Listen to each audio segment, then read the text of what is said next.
Yesterday was the global launch of the Redmi K30 Pro, known as the Poco F2 Pro.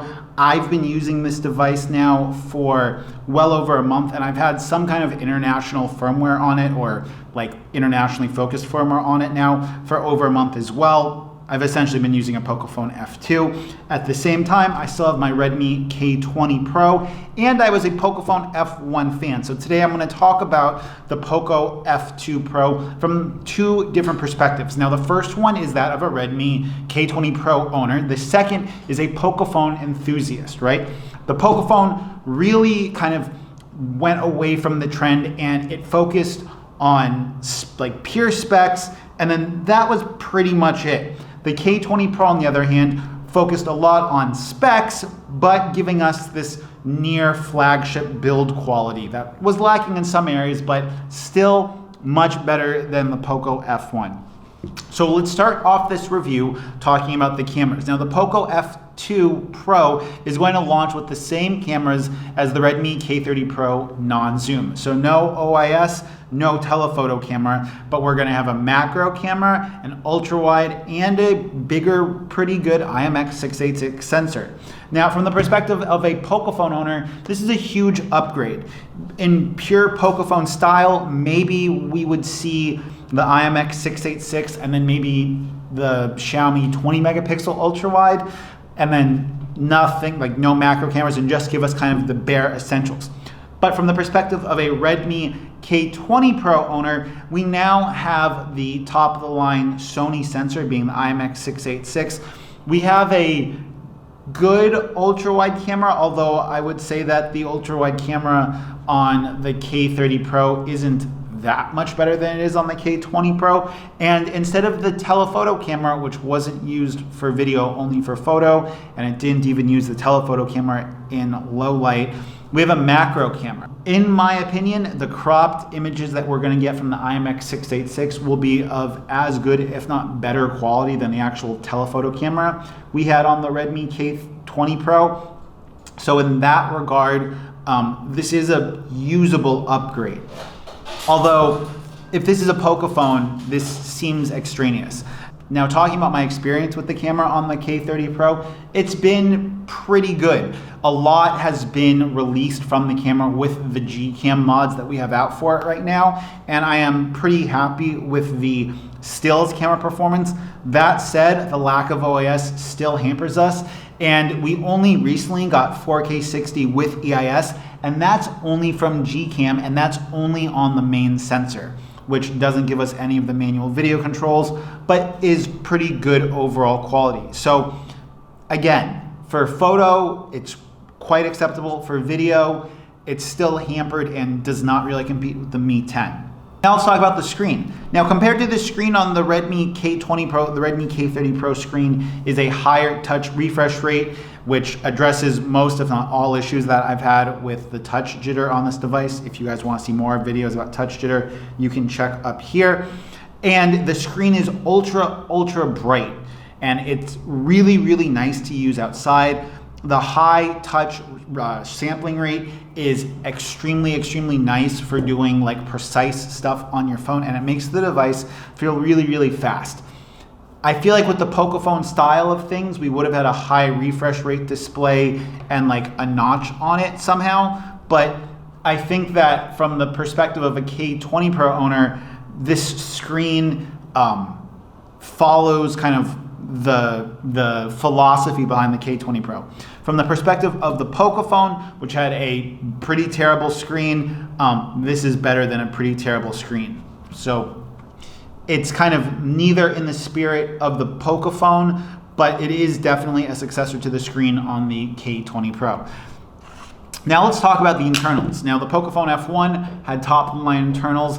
The Redmi K20 Pro had the top-of-the-line processor, but it still had UFS 2.1 storage, and it didn't have LPDDR5 RAM. So from the perspective of the Pocophone F1, this Pocophone F2 is right in line with that. At that point in time, UFS 3.1 storage was kind of a really, really new thing. So this definitely follows that line of top-of-the-line internals. Now, compared to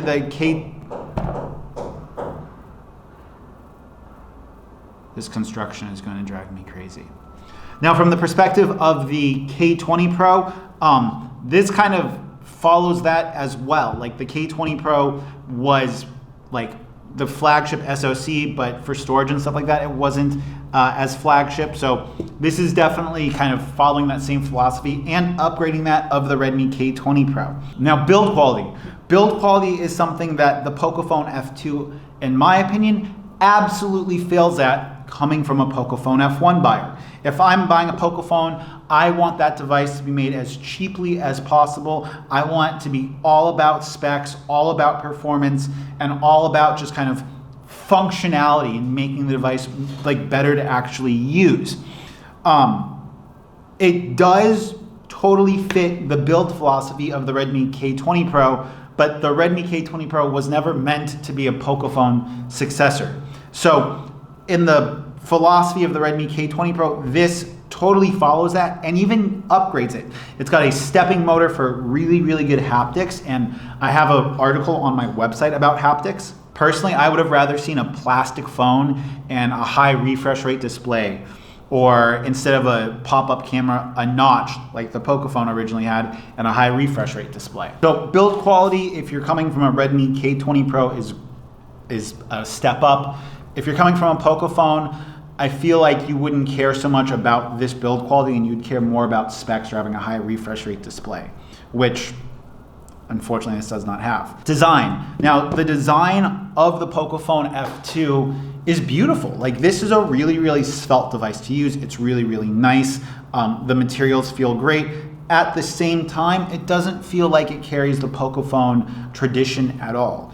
And unfortunately, like the in-display fingerprint scanner, like it just doesn't feel like they're giving me pure specs. It feels like they're trying to give me a 80% flagship or 75% flagship, which still is really good, but it's not like the Pocophone experience. So overall, like my 1 month using the Pocophone F2, this is a upgrade from the Redmi K20 Pro in many, many ways, and it's a good device. But coming from a Pocophone and being a Pocophone buyer, I would expect less in the way of cameras, just an ultra wide, like the 20 megapixel ultra wide and the IMX686. None of the other cameras. From the perspective of build quality, I would have been happy with plastic, and instead of having a pop-up camera, I would have been happy with a small like notch so that it follows the Pocophone tradition.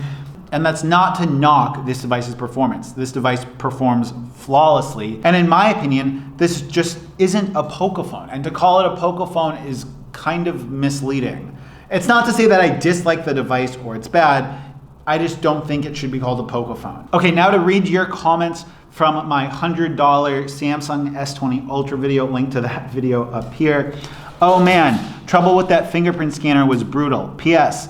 It was awesome to hear you speaking Vietnamese, I think. That was very cool. I actually have a whole Vietnamese channel. I'll link to that up here. Badtam Gaswani, do you frequently face problems with the K30 Pro fingerprint scanner not detecting correctly? My response was yes.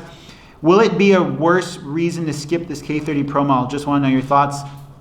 I don't think that the fingerprint scanner is really a reason to buy or not to buy this device. The fingerprint scanner works a lot of times if my hands are more moist. Carl Solis, what neckband headphones are you using? It looks fun. Those are the Sony WIC400s, I think.